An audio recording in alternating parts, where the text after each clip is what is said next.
Philippe Claus, membre du Parti Socialiste. Bonjour Philippe Claus. Bonjour. Le démontage du palais du Midi pour relancer ce chantier du métro, c'était la moins mauvaise des options sur la table ? D'abord, je veux vraiment féliciter le gouvernement d'avoir décidé. Moi, c'est ce que je demandais. Je pense que depuis longtemps, on se doute qu'il n'y a que cette option. Je comprends qu'on ait pris quelques mois pour bien vérifier ça, mais assez vite, malheureusement, il a fallu se rendre à l'évidence que les techniques qu'on avait voulu utiliser n'étaient pas opportunes.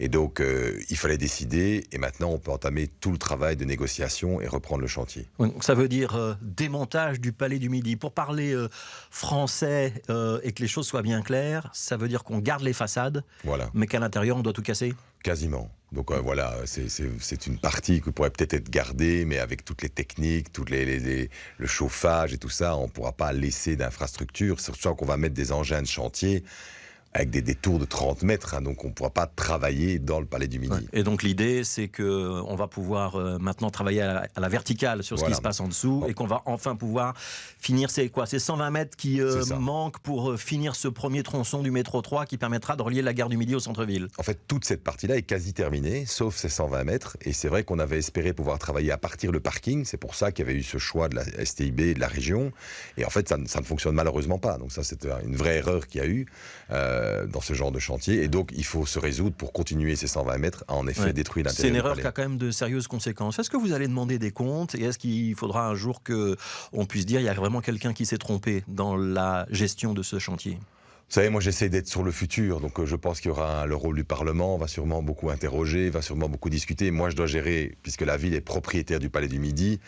en priorité l'école, les salles de sport et les commerces qui y sont, mais aussi toute la vie du quartier. Mais il y a eu des erreurs pour vous commises dans la conception de ce chantier ou pas ?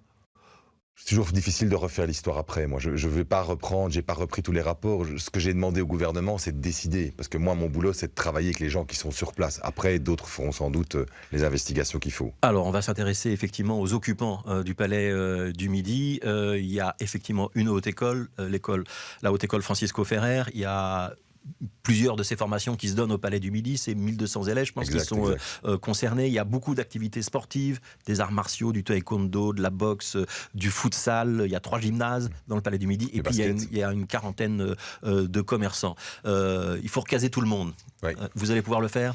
Alors, sur l'école, on a déjà une idée, on a une piste, on l'a soumise à la région, parce qu'on doit absolument déménager l'école en premier. Donc, soit de janvier 24, donc c'est très très vite, soit septembre 24, pour permettre justement à une série d'activités sportives de se relocaliser dans l'école, le temps que tous les permis soient délivrés. Puisqu'évidemment, pour les étudiants, travailler avec le bruit qu'il y a autour, c'est déjà devenu très difficile maintenant, ce sera encore pire après.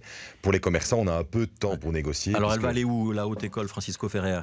Comme c'est en discussion, je ne vais pas le dire tout de suite, parce que... Mais ça veut dire que vous avez quand même un endroit identifié, on a un lieu identifié sur le territoire de la ville de Bruxelles, pas très loin du centre-ville. Pas très loin du centre-ville, voilà.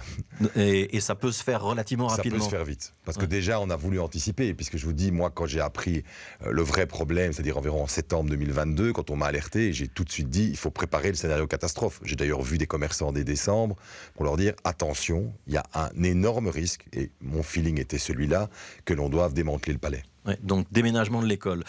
Les activités sportives, vous dites, on peut les remettre dans les locaux de l'école. Certaines. Allez, les dojos, les installations sportives, c'est parfois des gymnases, c'est des terrains. Alors, ça, c'est plus compliqué ou pas ? Ça, c'est compliqué. Donc, en clair, pour le futsal, alors... Et le basket, on vient d'inaugurer la salle Cynthia Bolingo juste à côté. Il y a encore la salle de la rue de la Roue. Il y a le stade Van der Putten qui est en rénovation. Donc il y a des options. On va regarder un peu comment on peut faire. Pour les dojos des sports de combat tels que le taekwondo, la boxe, parce que c'est près de 1500 enfants qui viennent parfois par jour au Palais du Midi. Là, on pense qu'il y a moyen de remodeler des locaux pendant 1 an et demi, 2 ans, pas plus. Hein. Ouais, donc on va jouer un peu aux salles musicales. On passera d'une salle à l'autre à l'intérieur du palais. On va essayer que ça impacte le moins possible. Et vous l'avez cité, mais moi je veux aussi penser aux 160 autres commerçants et habitants de ce quartier, parce que ce quartier doit continuer à vivre. Le Palais du Midi est évidemment un poumon important, mais il y a tout le reste. Et donc il y a un quartier qui, je l'espère, va pouvoir être apaisé, en tout cas en surface, à partir de 2026, puisque la Stalingrad pourra être fait, donc on n'aura plus de chantier sur 3/4 de Stalingrad. Donc sur le début de l'avenue, et la fin. Depuis la gare du Midi, jusqu'à quelques mètres avant le Palais du Midi, là on va pouvoir achever les travaux et refaire l'aménagement en surface. Exactement, et là c'est beaucoup de commerce, il y a beaucoup de commerce sur Saint-Gilles. Donc ça c'est 2026. 2026, la STIL nous dit voilà, le chantier est fini pour l'instant, on doit faire maintenant le réaménagement de surface, qui est une bonne nouvelle. Ouais, pour le Palais du Midi, théoriquement les travaux commencent en 2025, ils vont durer combien de temps ? Est-ce qu'on a une date précise ? On parle de 4-5 ans, oui, vraiment. Alors, on parle de réactiver, que le métro soit en circulation en 2030-2031, mais après, il faudra rebâtir le palais. Donc, je pense que malheureusement, pour le palais du Midi, il sera rebâti dans 10 ans. Il ne faut pas mentir aux gens, quoi. Ouais. Vous comprenez l'ARO, donc l'atelier de recherche urbaine, et d'autres opposants politiques qui disent on ne devrait pas toucher à ce palais du Midi. C'est un monument qui fait partie de notre patrimoine architectural, on ne doit pas le casser. Moi, que l'ARO s'oppose, fait partie de son ADN, donc je pense que je ne me souviens pas de dossier où ils ne se sont pas opposés. Ici, moi, je veux féliciter le gouvernement d'avoir décidé, parce que je pense que l'incertitude pour le quartier, c'était ça le pire. Alors, c'est une décision difficile pour beaucoup de gens. La Commission royale des monuments et sites demandait quand même qu'on soit attentif au palais du Midi. Mais on est attentif, ceci dit, pour être très clair, il faut aller filmer avec vos équipes. L'intérieur, dans les années 80, a été, à part la verrière, a été complètement remodelé. Ce qu'il faut conserver, c'est les façades qui sont historiques. L'intérieur, il n'y a plus rien d'historique à part la verrière. Est-ce qu'on va en profiter pour repenser l'intérieur du palais du Midi? On le réaménagera pas à l'identique. Alors moi, je vais être très clair, il va falloir repenser le palais du Midi, et j'imagine qu'il y aura une idée par jour dans les prochaines semaines, mais moi, je veux d'abord qu'on règle les gens maintenant. Je trouverais très choquant qu'on discute déjà du futur du palais alors qu'on n'a pas réglé le présent. Alors je voudrais qu'on en vienne aux commerçants, parce qu'on n'a pas dit très clairement ce qui allait se passer pour Philippe Lauze. Il y a une quarantaine de commerces au total dans le palais du Midi. Si je suis... 33. Il y a encore une trentaine de commerçants en activité. On va faire quoi avec eux? On va leur proposer des commerces ailleurs, on va les indemniser, on va leur dire c'est la fin de carrière pour vous, il vaut mieux fermer et puis on verra plus tard. Oui, on va de toute façon indemniser. Donc on est le bailleur, la ville de Bruxelles. Donc avec la région, on se concerte par rapport à ça. Donc on va devoir indemniser certainement. C'est évidemment des commerces qui arrêtent. Si on peut le relocaliser, on le fera. On va les rencontrer. Ce que je dis, c'est qu'on a un peu plus de temps que pour l'école ou les salles de sport, parce que les travaux ne commençant que dans 1 an et demi, 2 ans, on peut étaler ça et commencer à négocier sereinement. Ouais, négocier, ça veut dire que vous avez déjà un budget sur la table ou pas? On a des idées en tête. À un moment donné, ça se chiffre. Que vaut un bail commercial, que vaut une reprise de fonds de commerce.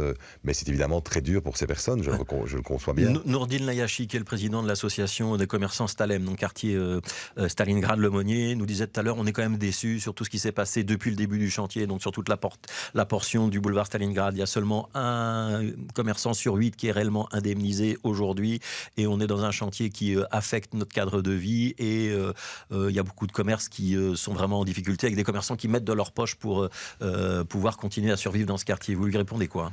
Je lui dis qu'il a raison sur le fait que c'est dur aussi en dehors des commerçants du Palais du Midi. Eux, c'est un drame, évidemment, qu'on va devoir résoudre, mais il ne faut pas oublier que ce quartier, il vit. Ce qui était incroyable, c'est comme il a réussi à survivre. Je pense que dans d'autres quartiers, c'est un quartier... Donc il y a de la résilience de la part de ces commerçants. Est-ce qu'ils méritent un coup de pouce supplémentaire de la ville et de la région? Évidemment, ils méritent. Et je vous rappelle, il y a 160 autres commerces, et il doit garder son identité, qui est une identité forte de Bruxelles. Et donc ça aussi, j'y veillerai. Il y a certains qui parlent déjà de gentrification du quartier, où les commerçants et les habitants historiques vont... petit à petit faire baisser le rideau, quitter le quartier, être remplacé par d'autres. Écoutez, moi je connais ce slogan, est fait en permanence dès qu'on rénove la ville. C'est un peu fatigant, mais c'est pas grave, il y en a qui le pensent. Moi je pense qu'on prouve tous les jours qu'on équipe nos quartiers et qu'il y a toujours une population avec une dynamique. Et cette dynamique, rappelons-nous, dans les années 80, on avait plutôt un quartier qui était mort. Et là, on a un quartier Stalingrad-Lemonnier qui vit et qui doit continuer à vivre. Ouais, le quartier, il sera plus beau avant qu'après? Certainement. D'ailleurs, il faut reconnaître le courage aussi des habitants et des commerçants qui s'étaient prononcés pour le métro. Et donc aujourd'hui, on doit absolument le boucler le plus vite possible. Il y en a un certain nombre de commerçants qui sont en train de dire non, finalement, ce métro, on n'a peut-être pas besoin. Je comprends, c'est très dur, évidemment, tout ce débat, mais c'est pour ça que je félicite aussi le gouvernement Vervoort d'avoir décidé qu'on continuait le métro. Aujourd'hui, vous commencez à rencontrer des commerçants, des représentants des clubs des sports, la haute école. Comment ça va se passer dans les jours et les semaines qui viennent? Je les rencontre depuis longtemps. Comme je vous dis, déjà en décembre, j'en voyais certains. Moi, je sentais cette issue, honnêtement. C'est pour ça que je disais à Rudy Vervoort, je pense que maintenant, il faut trancher. Ça sert à rien que l'on tourne en rond. Il faut vraiment que la STIB et le gouvernement tranchent. C'est fait. Maintenant, on peut avancer. On a anticipé sur l'école, on a anticipé sur la salle de sport, on a des projets de relocalisation et on a aussi réfléchi comment on allait pouvoir traiter les commerçants. Tout ça est en train d'être finalisé. Vous pouvez nous dire ce matin, Philippe Lauze, je ne vais oublier personne? Évidemment, c'est la première chose, mais quand je dis je vais oublier personne, c'est pas que les occupants du Palais du Midi. Je veux pas qu'on croie qu'une fois qu'on aura réglé le Palais du Midi, on aura réglé tout le quartier Stalingrad-Lemonnier. Je rappelle, il y a beaucoup d'habitants et beaucoup de commerces là-bas. Et qui doit indemniser? C'est la ville ou c'est la région? C'est la région, là. Mais ça, je pense qu'il n'y a pas de débat là-dessus. Je pense qu'il n'y a pas de débat, que ce soit à la STIB ou à la région.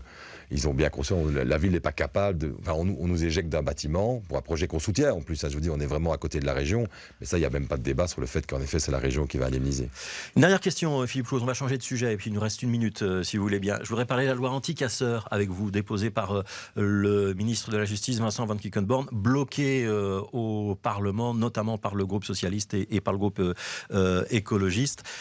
Cette loi anti-casseurs a été faite à la demande d'un certain nombre de bourgmestres, dont vous, parce qu'il y a des problèmes de maintien de l'ordre lorsqu'il y a des grosses manifestations à Bruxelles. Ça veut dire que vous n'avez pas été compris par votre propre parti ? Bah si, mais il y a quand même un contexte jurisprudentiel qui a changé. Il faut reconnaître que les juges se mêlent de plus en plus des conflits sociaux. Alors moi, j'entends dans certains médias que les juges disent qu'ils ne font qu'appliquer la loi. On a quand même vu des retournements de jurisprudence. Je suis juriste moi-même, où pendant 40 ans, on n'a pas appliqué aux conflits sociaux et aux grèves certaines dispositions du code de la route, par exemple. Et puis tout d'un coup, les juges ont changé.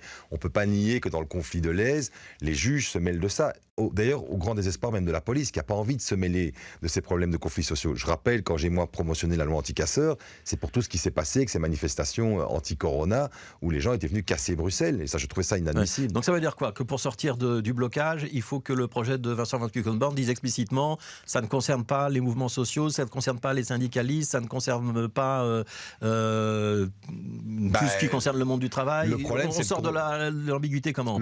C'est ça le problème. Aujourd'hui, c'est que le contexte, on ne peut pas gêner, et on interpelle le ministre de la Justice, on lui dit il y a quand même une justice qui a complètement reviré sa jurisprudence. Il y a des juges qui maintenant donc interdisent toute une série d'actions, et vous savez, le droit de grève, il doit être protégé simplement parce que c'est un équilibre social qui existe. Donc je peux comprendre, et j'affirme toujours que j'ai voulu promouvoir cette loi, qu'il y a un problème aujourd'hui dans la façon dont on traite le droit de grève au niveau des tribunaux. Ouais, on va s'en sortir ou elle va rester calée, cette proposition de loi ? Écoutez, je vais m'occuper de mon niveau de pouvoir et compter sur mes collègues au Parlement fédéral pour trouver une solution. Merci Philippe Claus, bourgmestre de la ville de Bruxelles. Merci. On retiendra de l'entretien. Donc, on va pouvoir théoriquement reloger rapidement la Haute École Francisco Ferrer, qu'on pourra réaménager le début du boulevard Stalingrad à partir de 2026 et que les travaux devraient se terminer aux alentours de 2029-2030 pour le démontage du Palais du Midi et la fin de la construction de cette portion-là du métro 3. Juste après la pub, ce sera votre choix musical. Vous avez choisi Hamza, Ma réalité. Pourquoi ? Je l'ai rencontré il y a longtemps, je connaissais bien son papa qui malheureusement est décédé, et je me souviens toujours que je l'avais rencontré et il m'avait dit, comme beaucoup de jeunes, je fais du rap, et je l'avais un peu regardé disant bon, on fait du rap, et aujourd'hui il est au Palais 12, il jouera au Palais 12 à la rentrée, et voilà, c'est un artiste bruxellois qui a plein de choses à dire et qui est très modeste, qui est très discret, mais que je trouve qu'il a un talent incroyable.